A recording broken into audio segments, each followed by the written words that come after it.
Welcome everyone. In today's video, I'm going to discuss the top 5 notations for new learners of BPMN.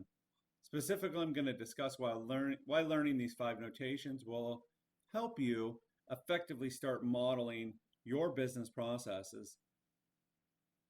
With that, let's get started. My top 5 are the message start event, sequence flow, user task, exclusive gateway, and the message end event.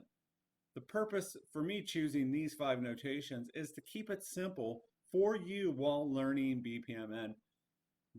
And what I believe is 5 notations that will allow you to describe a lot of the business processes that you may encounter as a new learner.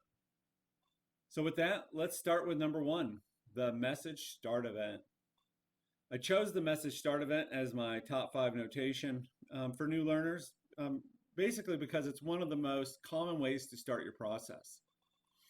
What I might mean by that is, if you think about the processes in your life, whether personal or professional, how many times have they began with a social media notification, or a phone call, an email, a text, or even through conversation?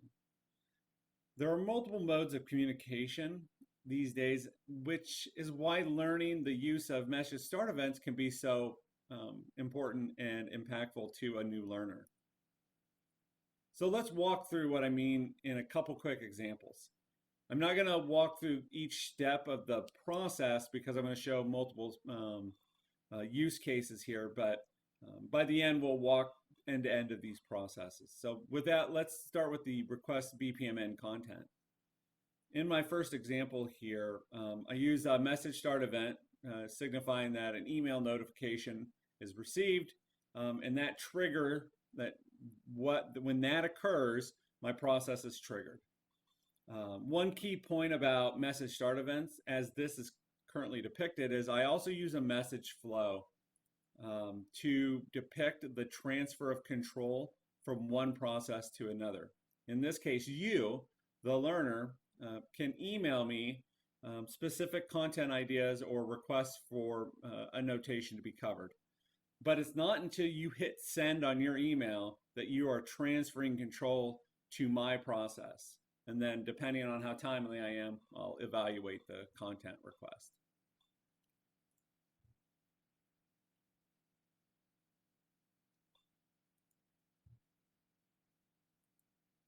So let's switch over to another example on message start events.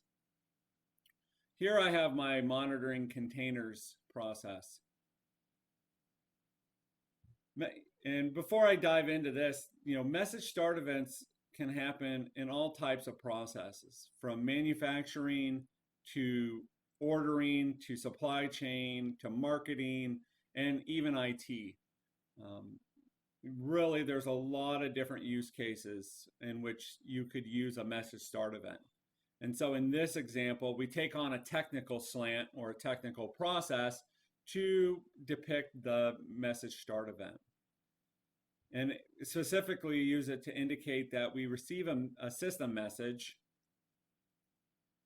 of a potential memory leak or issue from one of the application containers. Essentially the transfer of control from that container of a potential memory issue that starts when we receive that system notification. And one key point here, message start events will always be depicted with a white envelope and one single circle ring. So if we take a look at our third example for process customer payment, we can use the message start event to depict when we receive something in the physical world. And so in this example, we use the message start event to indicate that a check had been received. Again, a physical object triggering the start of this process. So when the check is received, that event has occurred and I can begin my process. One of the things you'll notice different here is I didn't use a message flow to depict the transfer of control. And that's because you don't, it's an optional feature. You don't always have to use a message flow and a pool to connect to our process.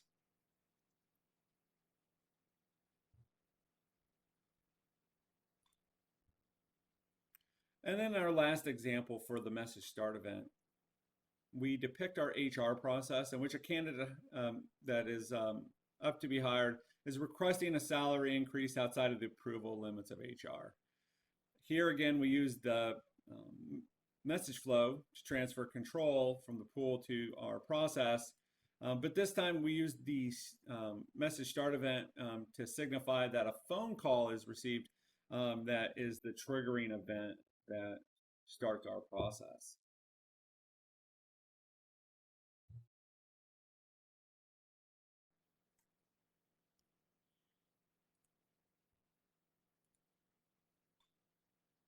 Thus far, I've only been demonstrating how to use message start events for the top level processes. They can also be used, message start events can be used to start event sub-processes. To learn more about event sub-processes, click the link in the description of embedded in this video or in the description below for more details. So with that, let's move on to our sequence flow as our number 2 notation that you can use.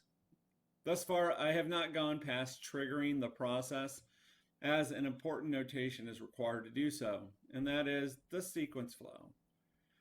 It is an essential notation for you as a new learner for BPMN. The simple reason for this is because sequence flows are used to describe the order of the flow elements in a process. Simply put, this is how we sequence and connect our process. As you've been seeing in the previous message start event examples, we used a sequence flow to connect the start event to our first activity. I'm not going to spend too much time on sequence flow rules now. Rather, as I introduce the remaining notations, I'll cover how you can successfully model with them. But for now, I'll provide a cheat sheet of the rules here and in the description below. So to connect the sequence flow conversation or continue that, we'll move on to our number 3 notation, which is the user task. As once a learner of BPMN, I was torn on what task type to cover here. There are so many different and great task types for a new learner, whether it's the manual task, the service task, the send and receive task, and the user task. But if I had to pick one, it was the user task. And let me explain why I think it's going to be beneficial to you as a new learner. There are a lot of jobs out there that provide applications or software to help us complete our task. 10, 20 years ago, I would have said the manual task is my favorite. But with technology, that technology insertion into organizations today, the user task is quite useful in describing the relationship between technology and the participant, the role, the actor, the performer.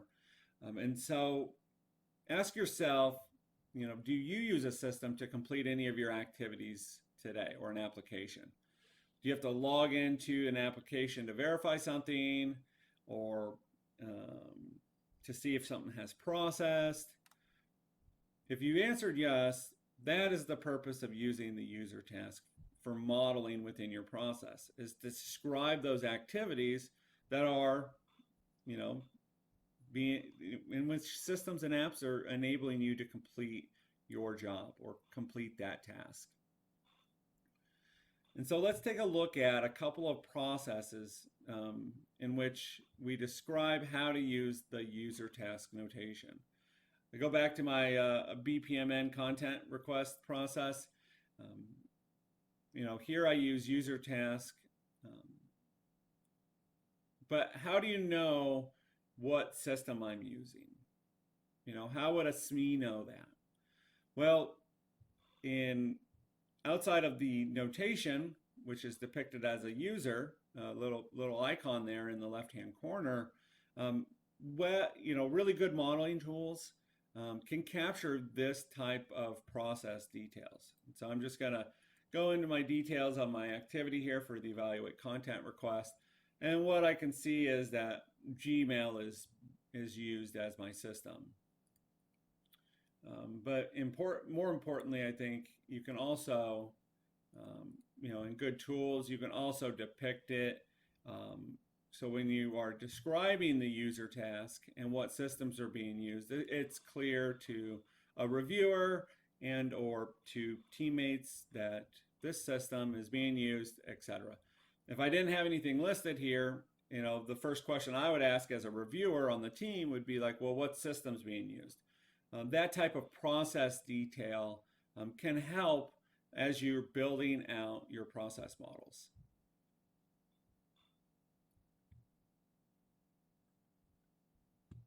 So I'm going to switch over to the other process for the user task.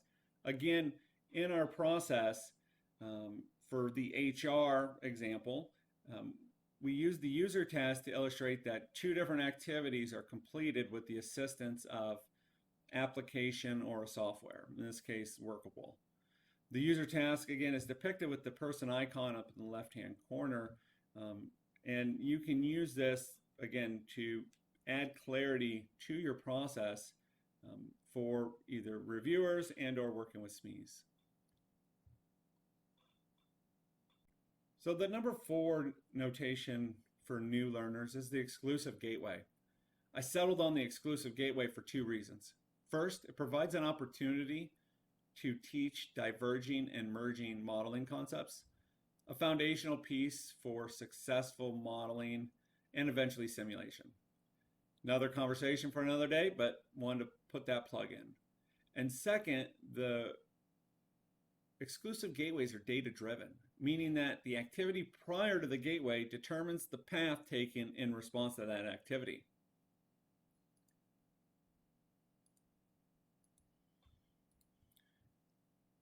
So let me ask you something. Have you ever had a choice between 2 options and you can only pick one? I know every year I have this problem. I must decide where I want to spend my winter holiday. Do I want to go to Hawaii or the Virgin Islands? In the end, I must pick one as I cannot go to both winter holidays. I wish I could. And the use of an exclusive gateway is perfect in this use case or in this instance, as I can use the exclusive gateway to create those alternative paths based on where I decide to go. Let's look at why. When I select vacation location, in that instance, the activity is going to be data-driven, the output of that. So I'm going to essentially pick Hawaii or the Virgin Islands. And so the exclusive gateway enables me to create alternative paths to display those choices or create divergence.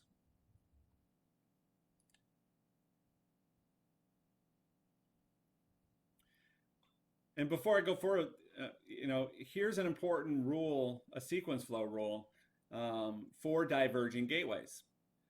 You must have 2 outbound sequence flows when using the divergence gateway. An exclusive gateway that is diverging, creating those alternative paths. I have to have at least 2 outbound sequence flows. The second important rule is I want to label those sequence flows. Specifically, I want to label the conditions for which that path would be taken in response to my activity or my question of where I'm going to go. In this case, where do I want to go? Do I want to go to Hawaii or the Virgin Islands? I display those on the sequence flow.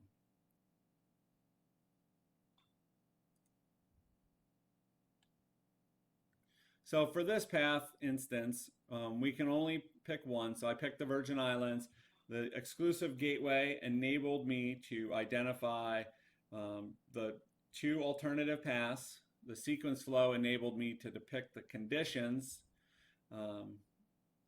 Hawaii or the Virgin Islands, and then based on that instance, this flow goes to these unique activities: book vacation rental and rent a car.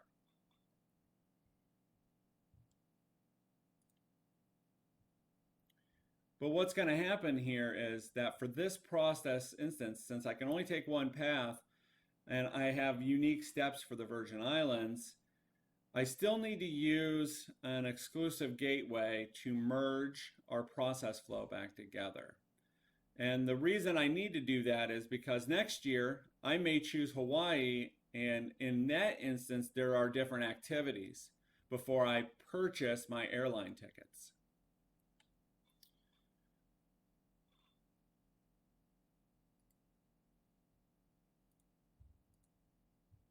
One key point that I want to mention is exclusive gateways can be displayed with or without the X marker. I use by default, I always use the X marker, mainly because it, as an experienced modeler, what I've come to see is that some of them, some SMEs that you come across, they may have seen other types of modeling languages like flowchart languages in which decision shapes were used, which are also displayed with no marker. And so when there's that type of overlap, it could cause confusion. And so I like to use the X and stick with the actual graphical representation for an exclusive gateway, just to have that consistency.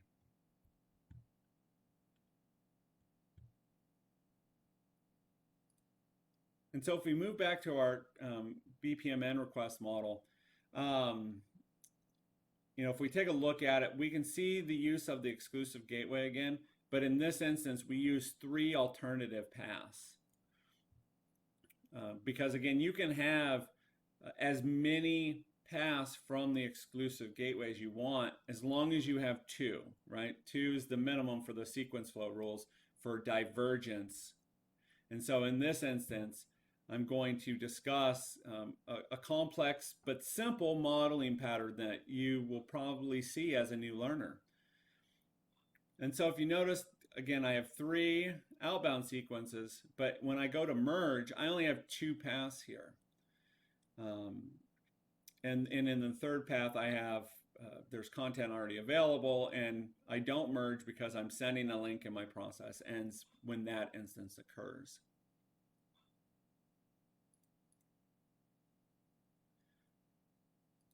But this pattern enables me to still model correctly my process flow. Could I say I merge back up? Sure, but depending on the steps afterwards, you don't necessarily want to merge your process if those activities aren't going to be completed. And so in this instance, if there was content already available, that third alternative path for already available, I wouldn't need to go record anything, edit, or post because that's available, so I just end my process.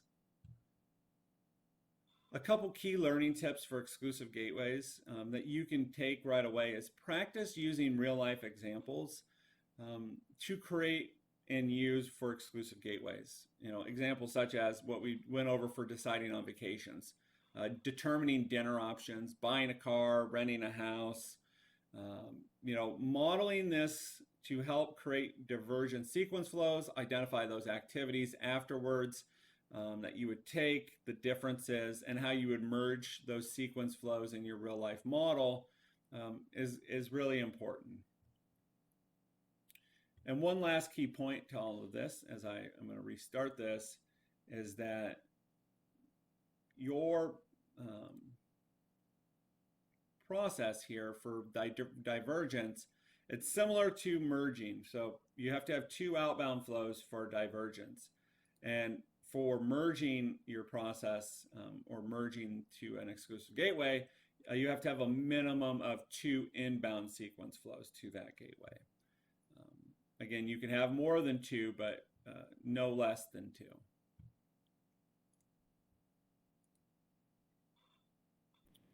So the final notation in our top 5 is the end message event, or message end event, sorry. Basically, for all the same reasons that I included for the start event, the start message event. The difference is we're ending our process. Thus, we're following the BPMN rules. If you use a start event, you must use an end event. Good modeling practice to maintain. And so We use the dark envelope and the dark circle to represent the message end event here. Just like the message start event, as a new learner or even a seasoned learner, it's common to see this in your manufacturing processes, logistics, marketing, IT processes, or even content creation processes, to see message end events. And that's because, as you end the process, you are sending, transferring information, either via phone, email, social media. I joke in the book, carrier pigeons, back in World War I, right? But really, it's about that communication mode and how you can use the message end event to depict that and then transfer control and end your process. That's the key, is you're ending your process as well. And so let's take a quick look at using message end events in our BPMN content request example. So I'm going to run the process animation. Great feature for learning and visualizing the token.